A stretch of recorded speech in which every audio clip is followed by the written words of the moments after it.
This tutorial explains how to search for archives, manuscript collections, and other unpublished materials at the Center for Southeast North Carolina Archives and History, a department within UNCW Library that collects documentary evidence of the Southeast North Carolina region. Let's start with a quick overview of how archives are organized. Every document in an archives is part of a larger collection, sometimes also called a record group. A collection can range in size from a single document to tens of thousands of documents.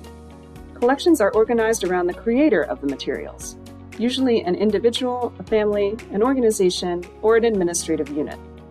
A collection is usually named for its creator. For example, the Anna Sherman Collection, the Reader Family Papers, or the League of Women Voters of the Lower Cape Fear Records. Because collections are organized around the people who created or collected the materials, rather than subjects or topics, you will usually need to examine multiple collections in order to study a particular topic. To help with this task, archivists create resources called finding aids to describe archival collections. A finding aid is a description of a collection of archival documents that provides information about what the collection contains and where it came from. You can think of a finding aid as a kind of introductory guide to an archival collection.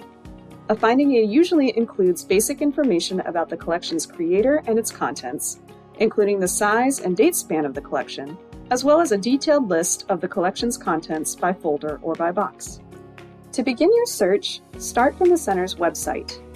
You will notice that the search box at the top of the page is organized into 3 tabs: Finding Aids, Books, Media, and More, and Digital Collections. Because archival collections, books, and digitized documents require different approaches to description and classification, we have 3 separate systems you can search to find information. It is recommended that you try the same keyword searches in all 3 tabs to get the most comprehensive search.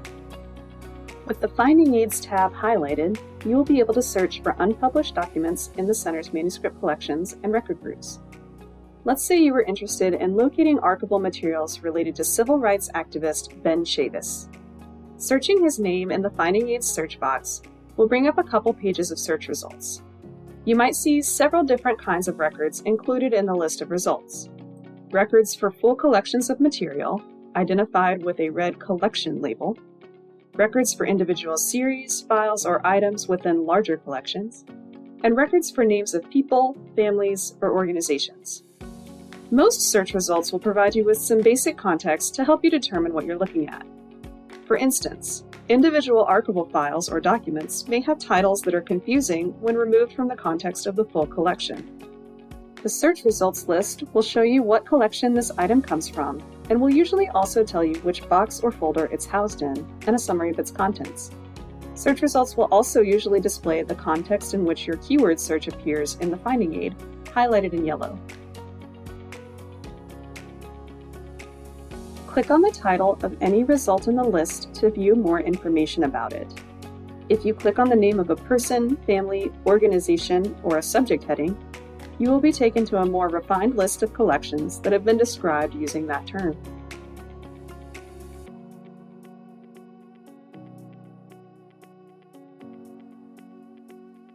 If you click on the title of an individual item, file, series, or subseries, you will be taken to a screen showing you more details about that particular portion of the collection.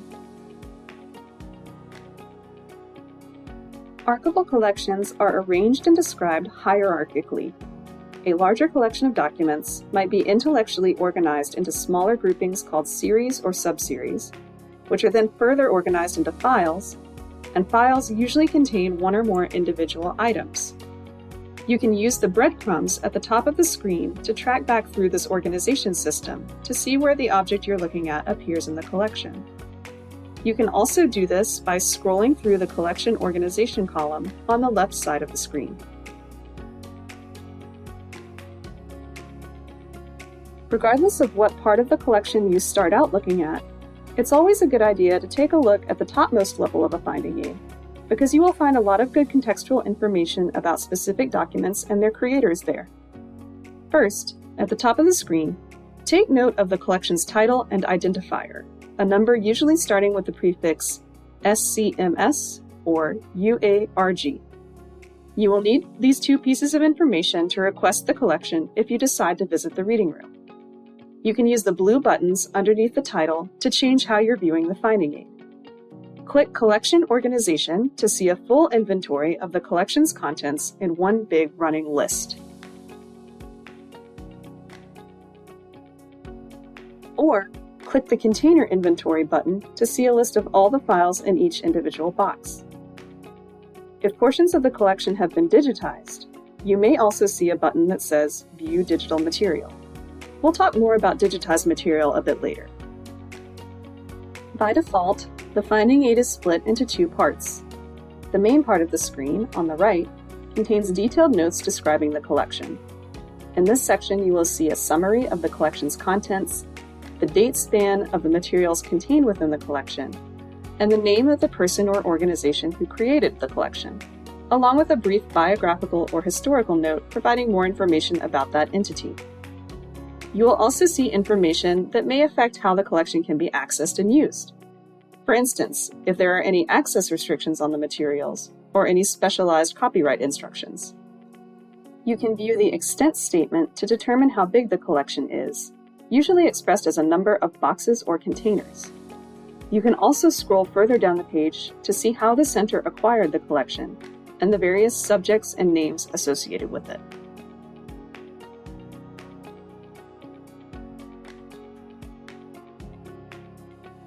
On the left side of the screen, you will see the Collection Organization menu, displaying a detailed list of the collection's contents, sometimes referred to as a container list. Depending on the size of the collection and the amount of work that's been done to process it, this list might describe materials at the series or subseries level, box level, folder level, or individual item level. Each collection is unique, so each container list may look a little different. The important thing to note is that anytime you see a caret icon in the list, this indicates there's a more detailed listing of items underneath that title that you can view. Click the caret to expand a drop-down list to see more details. Click on any title within the list to view more information about that particular component.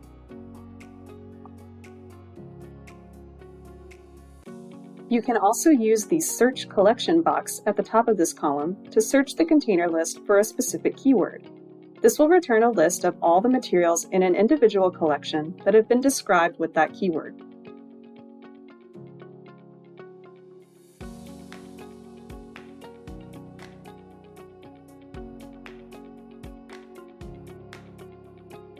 One thing to keep in mind is that it's rare for every single individual document in a collection to be described in detail in a finding aid, especially for larger collections. This means you may need to broaden your search to look at folders or boxes within potentially related collections, even though they may not show up in a particular keyword search. Let's return to our Ben Chavis example from earlier. If you were researching Dr. Chavis, you would know that he was heavily involved in protests surrounding the desegregation of New Hanover County's school system in the early 1970s. One of the collections revealed when keyword searching Chavis's name is the Dr. Hayward C. Bellamy collection. If you search for Chavis's name in the container list for the Bellamy collection, you won't return any results. But if you click into the collection's container list, you might notice that within the New Hanover County Board of Education series, there is a subseries of topical files containing folders on desegregation protests and discipline issues dating from around the time Chavis was active in Wilmington. In fact, there are several documents related to Chavis in these folders, including a transcript of a press conference on integration that he participated in February 1971. But because these documents are not described at the item level in the finding aid, the only way of knowing they exist would be to examine the folders in person. This means that archival research can often be very time-consuming, in addition to requiring a lot of flexibility and creativity. It is important to note that finding aids primarily contain only descriptions of a collection's contents. Most of our collections have not yet been digitized, so you usually won't be able to access digital versions of the documents online. Sometimes, though, a finding aid will provide a link to a digitized copy of a document. If you see an icon in an item's record that looks like this, you can click the link to access an online version of that item. You can also see digitized documents identified in the Collection Organization menu. look for a small image icon next to an item's title. That's an indication that you can access the document online. Any documents that are not accessible online will need to be viewed in person in the center's reading room. Our archival collections are kept in a storage area that is only accessible to staff. In order to retrieve an item for you to view, we will need to know the collection's title and identifier, which can be found in the breadcrumbs near the top of any record in our database, or at the top of a collection level finding aid. We will also need to know which specific boxes or folders from the collection you'd like to see. This information can be found just underneath the item's title in any record in our database, or further down the screen in the section labeled Physical Storage Information. If you don't see a box or folder number, try clicking one level lower or higher in the collection's container list. We recommend that you spend some time compiling a list of materials you'd like to see before visiting the reading room. If you email us this list a few days in advance of your visit, we can have the materials waiting for you when you arrive. This will save you a little bit of time. The Center's reading room is located in the UNCW Library on the second floor of Discovery Hall in room 2095. Visit our website for more information about what to expect when visiting the reading room, including our current hours and access policies. We recognize that archival research can be complicated and sometimes confusing. We are happy to help you search for relevant materials or provide some ideas and suggestions of relevant collections for your research topic.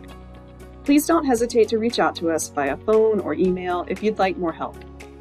You can also visit the Center for Southeast North Carolina Archives and History's website for more information and tutorials on searching other parts of our collections. Happy hunting!